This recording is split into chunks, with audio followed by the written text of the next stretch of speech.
यीशु मसीह ही कहा यूहन्ना उसका 14:6 में, आई एम द ट्रूथ, मैं क्या हूँ? सच्चाई। क्या हूँ? सच्चाई। और एक बात कहता हूँ, सच्चाई न तो झुक सकता है, न मर सकता है, न हार सकता है। Praise the Lord. Praise the Lord. Hallelujah. Hallelujah. हमारे देश की जो कोर्ट में क्या लिखा गया है? सत्यमेव जयते।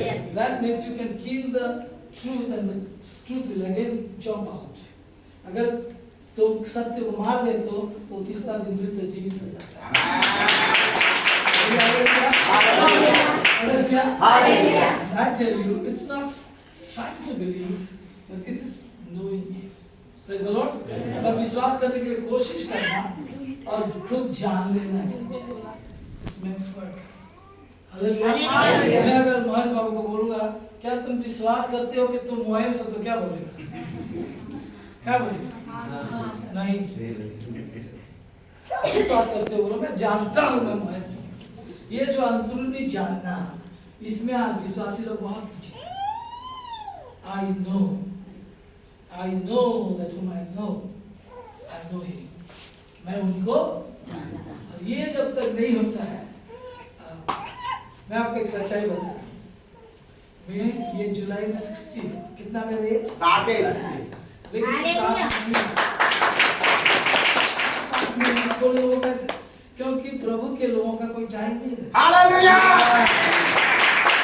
मैं आपको क्या परमेश्वर को टाइम में कैद कर सकते हैं? वो आजादी है और अनंत है। और जब हम यीशु मसीह को ग्रहण करते हैं, ऐसा एक चीज हमारे आत्मा में होता है। हम शरीर में क्या है ये लोग बताते हैं, जज भी करते हैं, लेकिन हम आत्मा में क्या हुए हैं उसको कोई नहीं जानता। मैं आपको बताना चाहता हूँ, जो भी यीशु को ग्रहण करता है, तुरंत उसके अंदर एक बहुत बड़ा चेंज होता है, जिसको लोग नहीं बताते। जानना चाहोगे? बताइए। Once you know this truth and confess it daily, ये सत्य को जानोगे, अगर इसको हर दिन तुम उसको कन्फेस करोगे, यानी अंगीकार करोगे, तुम्हारे यहाँ पर एक ऐसी नोइंग होगा, जान जाओगे, तुमको कोई हिला नहीं सकेगा। मेरा मसीह जीवन 43 इयर्स पहले से हुआ। कितना? 43 इयर्स। 43 साल के पहले से। 1980 में मैंने प्रभु को पाया, लेकिन प्रभु की सेवकाई के जीवन 40 साल से कंप्लीट हुआ। यानी मेरा 20 जब चल रहा था, मैंने सेवकाई के जीवन नहीं जानते हैं, जो पुराने वो जानते हैं। मैं 99 में यहाँ पर एक छोटा सा कन्वेंशन हुआ था, मैं पुणे में वहाँ आया था। वहाँ से मैं आया, वहाँ पर 2003 तक यहाँ पर मैंने रेगुलरली आया, उसके बाद कभी आया नहीं है। आज बहुत सारे प्रभु के लोगों को मेरे टीचिंग के द्वारा, मेरे सेवकाई के द्वारा प्रभु विलाओं के नाम में जोर से ताली मारेंगे।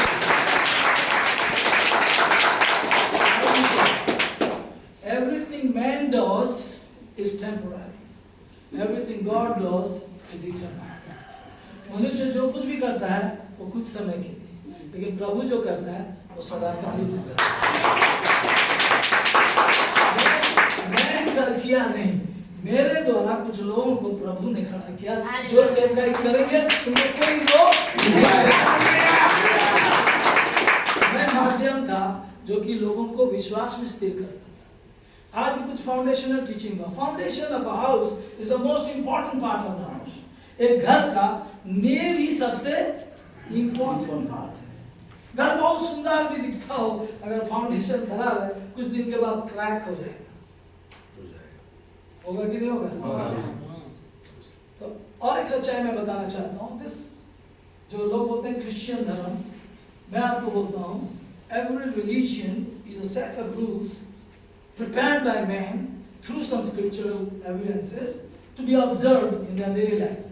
हर धर्म जो है मनुष्यों ने शास्त्रों से कुछ संस्कारों को लोगों को सिखाते हैं, जिसको लोग ऑब्जर्व करते हैं। कोई हिंदू उसको ऑब्जर्व करता है, उसका संस्कार, कोई क्रिश्चियन उसको ऑब्जर्व करता है, उसका संस्कार।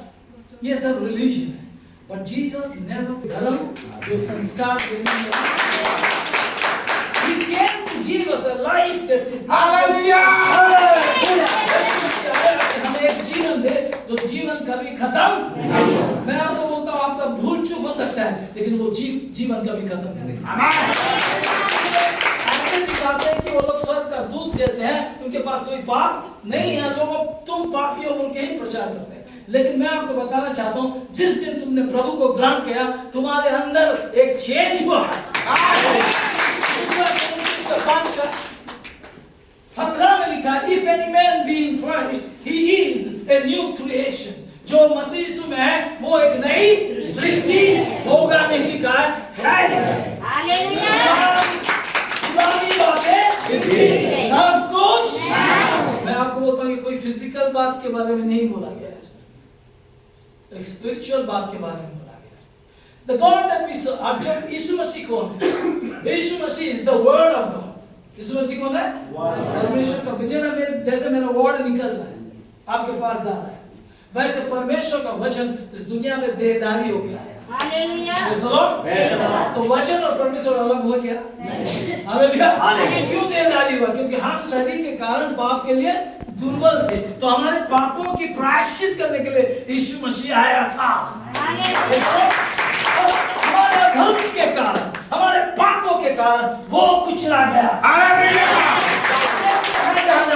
सारा चुकाया दाम, लेकिन विश्वास नहीं करते कि सारे पापों के लिए दाम दिया जा चुका है। अगर मेरे सारे पापों के लिए दाम दिया जा चुका है, क्या मुझे पेमेंट करना पड़ेगा? नहीं। That's why I'm so bold. हो सकता है मेरे सोचों में, मेरे विचारों में, मेरे बातों में गलती हो सकता है, लेकिन इसलिए मैं यीशु मसीह का लहू के विषय में कहता हूँ। क्यों? उसका लहू मुझे हर समय प्रभु के सामने शुद्ध करके रखता है। मैं जो ताकत क्यों भूत निकालने के समय में यीशु के लहू की जय बोलते हैं लोग? क्योंकि उनको लगता है कहीं मैं आजोग दिख जाऊंगा तो असुविधा हो जाएगा। तो तुम क्यों अपने आप में अच्छा, मैं उससे अच्छा हूं बोलते हो? हर इंसान उद्धार पाएगा, बच्चों की भी मैं कह रहा हूं, दूसरों को जज मत करना। क्यों बोले? एक बार एक व्यभिचारी स्त्री को यीशु मसीह के पास लाए, जो लोग शास्त्र को मानने वाले थे। शास्त्र के अनुसार व्यभिचार करना पाप है। हर धर्म के लोग, चाहे उनको व्यवस्था मिले ना हो मिले, सब जानते हैं कि व्यभिचार क्या है। तो वो लोग पथरवाह करने के लिए लाए, तो यीशु मसीह को बोले शास्त्र कहता है कि इसको जीने का अधिकार बोलते हैं, इसको मार डालो, इसको जीने का अधिकार नहीं है, समाज में उसको रहने का अधिकार नहीं। ऐसे बोले होगे नहीं? अभी भी चल रहा है चीज, चलता है कि नहीं? पत्थर तो नहीं मारते, लेकिन मुंह से पत्थर मारते हैं। यीशु मसीह क्या बोला? जो कोई कभी व्यभिचार नहीं किया वो पत्थर मारो बोला। क्या बोले यीशु मसीह? तो वो लोग क्यों पत्थर नहीं मार सके? तो मैं अभी पूछता हूँ, क्या कोई व्यक्ति ऐसा है जिसको बोला जाएगा आज का दिन तुम्हारे जीवन में कुछ भी गलती नहीं होता है, 100% परफेक्ट हो? ऐसे कोई व्यक्ति है? बोले से कोई हाथ उठाएगा? क्यों नहीं उठाएगा? क्योंकि हम तो क्या चेंज हो गया उस दिन? उस मसीह, यीशु मसीह का उस आवाज को कोई मानता है? नहीं, मैं उससे बेहतर क्रिश्चियन हूँ। Come on, it's the blood that makes you worthy before God. यीशु मसीह का लहू हमें परमेश्वर के सामने अगर योग्य नहीं बनाता, तो कोई इंसान उसके सामने आज खड़ा नहीं हो सकता है। कितने लोग मेरे साथ हैं? बोले hallelujah. I'm telling you, I'm not a preacher because I am better than you. मैं आज आप सबसे बेटर हूँ बोल के यहाँ नहीं खड़ा। मैं इसलिए खड़ा हूँ क्योंकि उन्होंने मुझे चुना है।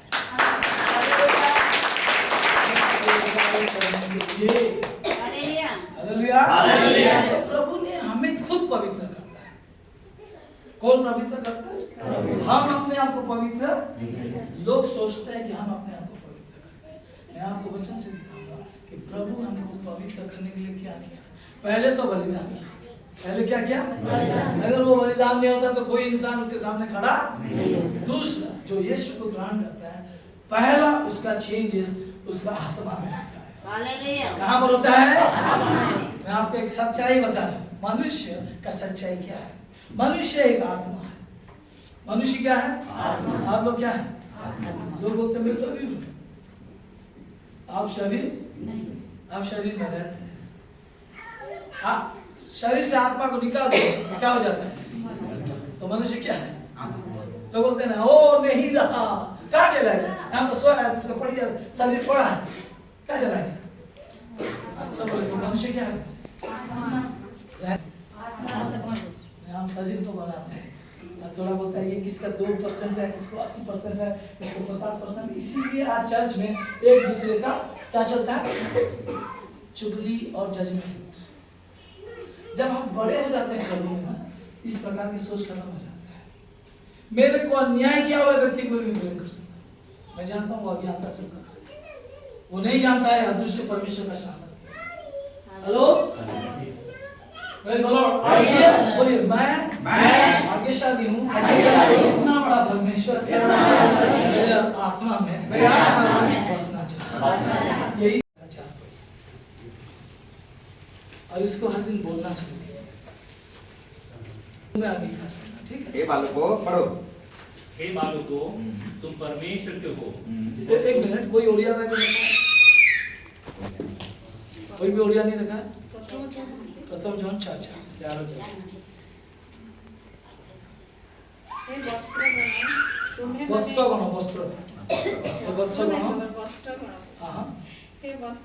तुम्हें माने ईश्वर जात यही पॉइंट बोलिए। हे वत्सगण क्या लिखा है? तुम्हें ईश्वर किए ईश्वर जात ने जीसु को ग्रहण केमती ग्रहण करे हृदय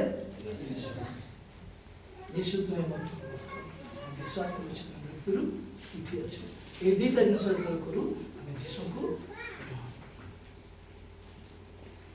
जो जीसु को ग्रहण कर ईश्वर जन्म हुई। ठीक अच्छे तापर कौन लिखा है? उसके बाद क्या लिखा है? कारण तुम मानक ठारे जे अछंती नहीं आर गोटे पद छाड़ी आ तुम्हें माने समान को जय करि अछ। यहाँ लिखा हिंदी में पढ़ो भाई। हे बालकों तुम परमेश्वर के हो। यहाँ पर जो के हो लिखा है एक्चुअली तुम परमेश्वर से, इंग्लिश में लिखा है you are of God. You are of God means तुम परमेश्वर से जन्मे हो। Not you belong to God but you are of God. तुम परमेश्वर से जन्मे हो। फिर उसके बाद और तुमने उन पर जय पाई। हाँ, once you are born of God, तुम सब ताकत से जय पाया है। तो छोटा सा चाहिए आपका जितना बड़ा समस्या, पैसा का समस्या हो, शैतान का समस्या हो, किसी भी समस्या हो, सब बोलिए मैं परमेश्वर से जन्मा हूँ, मैं एक विजयी हूँ, होऊंगा नहीं, मैं विजयी हूँ। कुछ लोग बोलेंगे नहीं ये नया क्रिश्चियन है, बच्चे हैं। मैं बोलता कोई बच्चा नहीं है जो नया जन्म पाया, कोई भी बच्चा नहीं। कौन बच्चा है? जो आदि शिक्षा के अंतर्गत है। गलाती 4 घर में पढ़ना, यहाँ नहीं, वहां लिखा जो आदि शिक्षा के अंदर है वो अपने जीवन को ठीक करते रहता है। जीवन में कभी भी उसको नहीं लगता कि मेरा जीवन ठीक, उनको बच्चा बोलते हैं। और जो प्रभु से जन्मा है वो बच्चा, वो क्या है? Mature son and daughter. इसलिए उनको कहा गया तुम अगर परमेश्वर से जन्मे हो तुम सब बातों से जय पाए। जिस सच्चाई को जानने के लिए मुझे 40 साल लगा, वो सच्चाई में जानने के बाद आपको बता रहा हूं with full conviction, after accepting Jesus Christ, Yeshu को ग्रहण करने के द्वारा, यीशु को ग्रहण करने के द्वारा तुम परमेश्वर से एक बहुत बड़ा बच्चा बन के पैदा है, छोटा बच्चा नहीं। हालेलुया।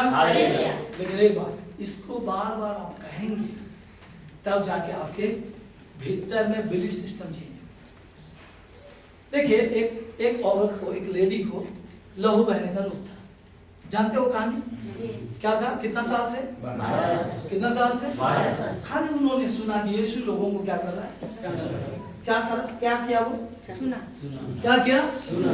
फिर वो खुद अपने मन में कहने, लोगों नहीं कहने लगे। सुनिए, किसमें कहा? लोगों को नहीं कहा। किसको कहा? पहले दिन कहा कुछ नहीं, दूसरा दिन कहा, लेकिन कहता रहा। एक दिन यहाँ उनको समझ में आ गया, जान गया कि मैंने यीशु का वस्त्र छुआ है और मैं चंगा हो चुका हूँ। जिस दिन जाना तुरंत चेंज नहीं हुआ, उधर से यीशु मसीह गया, क्योंकि वो कही थी कि मैं उनके तो उसको वातावरण में ऑटोमेटिक सिचुएशन चेंज हो गया। यीशु मसीह को उधर से जाना पड़ा। फिर ये इतना बीमारी के बाद वहां घुसते हुए जाके वस्त्र छुई और वो जो विश्वास की थी वो मैनिफेस्ट। आज अगर ये कहने लगेंगे मैं परमेश्वर से जन्मा हूं, आपको महसूस तुरंत, क्योंकि हम दो चीज है, एक तो है ब्रेन उस शरीर में, किधर है? एक है मन जो प्राण में है। किसमें है? तो आप जब कह रहे हैं, क्या कह रहे हैं? मैं परमेश्वर से जन्मा हूं, यीशु को ग्रहण करने के द्वारा आपका ब्रेन आपके साथ फाइट करेगा। क्या करेगा? कौन फाइट करेगा? ब्रेन किसके साथ कनेक्ट है? आंख, नाक, कान, जो शरीर के साथ कनेक्ट है। तो हमको थोड़ा बोलना पड़ता है खुद को, फिर वो कहां चला जाता है? मन का माइंड में चला जाता है। फिर ब्रेन को बोलना पड़ता है हुजूर सही है, सही है होता है। फिर आपके जीवन में जो आपके भीतर में होता है वो दिखने लगता है। इसलिए लिखा गया है, क्या लिखा है? आप मन में जैसे, ब्रेन में नहीं, किसमें? मन कहाँ है? आप मन में जैसे सोचते हो, आप सच्चाई को बोलना शुरू करो, आपका परिस्थिति चेंज हो जाएगी। सच्चाई क्या है? यीशु का मृत्यु और पुनरुत्थान इतिहास में सच्चाई है। ईश्वर जगत से ऐसा प्रेम किया कि अपना एकलौता पुत्र को इस दुनिया में भेजा, जो कोई उस पर विश्वास करे वो नष्ट ना हो परंतु केवल अनंत जीवन नहीं, बहुतायत का जीवन भी आपको मिल चुका है। अनंत जीवन मतलब नरक से रक्षा, और बहुतायत का जीवन मतलब बीमारी और कंगाली से रक्षा। क्या क्या बोला मैंने? अनंत जीवन मतलब नरक से रक्षा, और बहुतायत का जीवन मतलब बीमारी और कंगाली से। इस सुसमाचार को अपनाइए, खुश रहिए। 2023 आपके लिए बेहतर होगा।